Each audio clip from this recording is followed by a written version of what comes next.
Welcome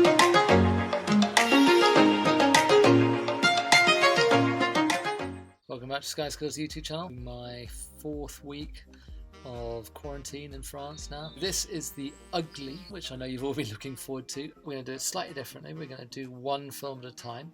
This particular film was taken by our long-suffering instructor, Rob.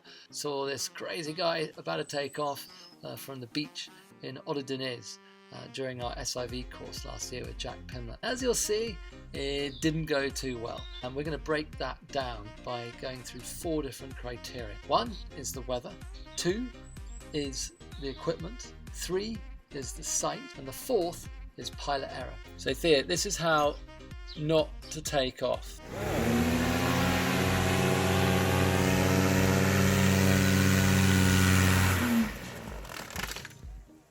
Didn't fly, it ran and falls off the edge.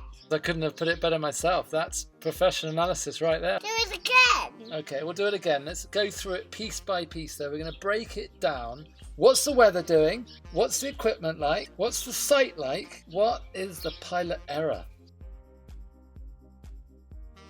Let's look at the weather first. There is nil wind. And nil wind makes it very, very hard to take off. Because you have to run very, very fast. Doesn't look like there's a tailwind. Doesn't look like there's too much humidity. Doesn't look like there's anything else other than a nil wind, very fast takeoff. Number 2, let's have a look at the equipment. Paramotor looks fine before he crashes it. Even though it's hard to tell from this film, it doesn't look like there are any equipment defects. That is a Dudek Warp. As they say on their website, the Dudek Warp is our new high-end sports performance paramotor wing for experienced pilots. This wing is for advanced pilots only with a lot of experience and a lot of skill. That's a key factor in this particular incident. The site is tiny. I know this location. You normally have the paragliders landing a couple of 100 meters down the beach, like Piccadilly Circus, when there isn't a coronavirus in town. He's already setting himself up for a really challenging task. He's going in nil wind on a high performance canopy with a tiny takeoff area. It is not safe, and it's actually a bit of a blessing he doesn't get to take off, because imagine what kind of damage he could have done if he had kept on going. Luckily that propeller didn't fly off and go into someone's face, or he didn't land on anyone on the beach.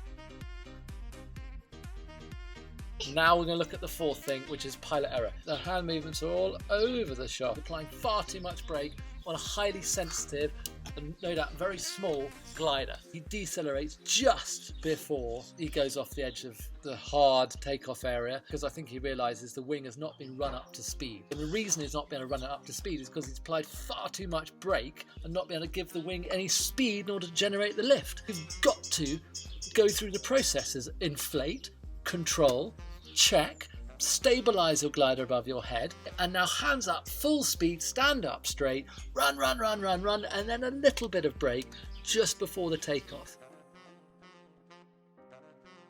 So to conclude, nil wind, fast wing, tiny takeoff area, and then, I'm afraid, poor piloting skills. 4 terrible combinations. It's all about using common sense. Fly in big areas where there are no people around, 5-10 kilometers of wind. That's safe, that's sensible. And then fly on equipment which you're familiar with and you're capable of. Make sure you've got your skills absolutely nailed. These wings, 0 margin for error, and they highlight pilots' deficiencies when it comes to controlling their wing. I hope you've enjoyed that. Sorry about the noises off in the background. However, I think he's got some valid points. He broke a paramotor. He can't take off. No, he definitely can't take off. Subscribe. Subscribe. Bye bye.